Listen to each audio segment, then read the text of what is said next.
Let's get into it. So, the greatest ever Premier League player. People can pick their very own metrics and do this however they like.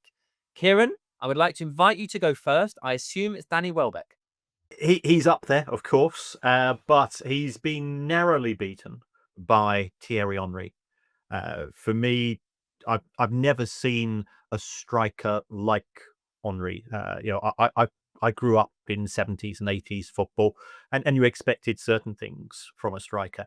When he first arrived at Arsenal, I think there was confusion as to exactly what he was as a player. I think we came from Juve, where he was seen as a winger.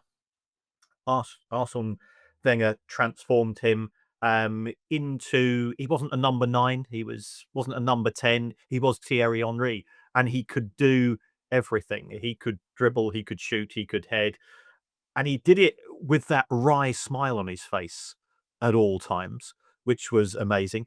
He managed to finish a match and he looked as if he'd just been for a walk with the dog down the park. He wasn't sweating. He was without doubt for me not just the best player, but the coolest player, because he made football incredibly sexy for me. And I just used to, and I've got no enthusiasm for Arsenal as a football club. I can take them or leave them. But when Thierry Henry was watching, I'd always make sure that I was ensconced in front of the television. And also, I mean, that side, the Invincibles year, which is unique as far as the history of the Premier League is concerned. He was a huge part of that in what was a magnificent team. But he for me was the pinnacle. James, would you like to go first or second in pointing out why this is nonsense? I'll go second because Kieran's got an easy job there in a way, because I don't think you can argue with Thierry Henry personally. I will, because look, otherwise it'll be a short show if we don't. Yeah. Well, yeah. So right, that's it. Pack up and get off. Yeah, Henry, what a player.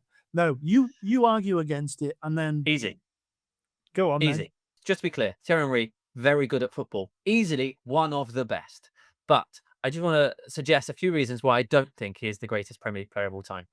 The first one is, if you play Monopoly a lot at home, which I imagine, Kieran, you do, the person who is best at Monopoly is not the person who rolls the dice in the nicest way. It's the person who wins. Thierry Henry was a supremely elegant and beautiful footballer. You described him as being like a sexy footballer. You also said about how he'd finish the game and look like he was going for a dog. Not going for a dog, walking a dog. All of these things are true, but those things don't make him the greatest ever footballer. He might be the coolest ever footballer. He might be the silkiest. He might have had the loveliest technique, but that doesn't make him the best. And those are two wildly different things. So if we're talking the best, then his goals should measure up against the Premier League's greats, and they don't. He wasn't even the Golden Boot winner all the time during his peak. Ruud van Nistelrooy beat him to it, who we wouldn't question as the greatest Premier League goal scorer because his technique did not rival Thierry Henry. Thierry Henry is just so elegant. And he also scored wonderful goals in big games. He scored great goals against United and Chelsea and, the one against Real Madrid in the Champions League. Obviously amazingly talented. He also, in the competition that we're saying who was the best ever person at this competition, only managed to win that competition twice, which is not a great record to sustain an argument of, I am the best at this thing, I won it twice. So he may well be the most elegant Premier League football player ever. And certainly, I also loved to watch Thierry Henry play football. But in the same way that Eden Hazard has unbelievable technique, I don't think Eden Hazard was the best Premier League football player either. It's a shock that the United fan is bringing the trophy argument into this, isn't it? If we're talking about the best Premier League player, I think that's relevant. It's relevant, but it's not everything. Look, Wes Brown won how many Premier League titles? Technically 5, but he should have 7. 7 Premier League titles for Wes Brown. Does that make him a better defender than players who didn't even win a single Premier League title back? Look, there's certainly credence to that argument, but the metrics stack up when you want them to, and they don't when you don't want them to. I'm speaking to a metric man in Kieran. If Kieran had a spreadsheet and I said, Kieran, who is the best at doing this thing? Let's look at the numerical data in all categories. Thierry Henry doesn't stack up. He does not win any categories for numerical data. I've jumped in on Kieran's behalf there, so I'll let him answer that because he is the numbers man, like you said. Make the numbers work. I think if you look at goals scored, Sam, perhaps he wasn't, but he wasn't an out-and-out striker. Ruud van Nistelrooy, he scored goals. That was his job. Does nothing else. Very, very good at his job.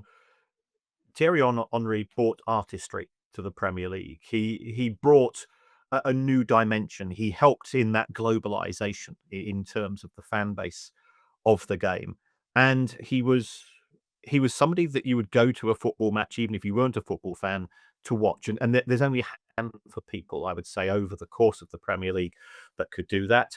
If we're talking about great players, how many Champions League titles did Steven Gerrard win? And yet he was one of the best midfield players. So I do think a trophy issue isn't necessarily relevant, because that is a lot to do with budget. And Arsenal didn't necessarily have the biggest budget. Certainly once Roman Abramovich arrived, and before that, they tended to be sort of top three, but not necessarily the biggest. So from my point of view, that's the metric which I use to determine who's going to win the Premier League title, and that tends to work more often than it doesn't. So that's why I stand by it. He also had the nicest aquarium of any footballer. And if anybody's ever seen his aquarium, it was 2 stories high in his apartment.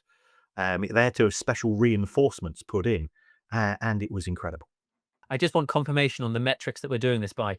Premier League title winners medals, not relevant. Aquarium, that's high on the list. Absolutely. It's in my spreadsheet. He's got 1, and Ruud van Nistelrooy hasn't.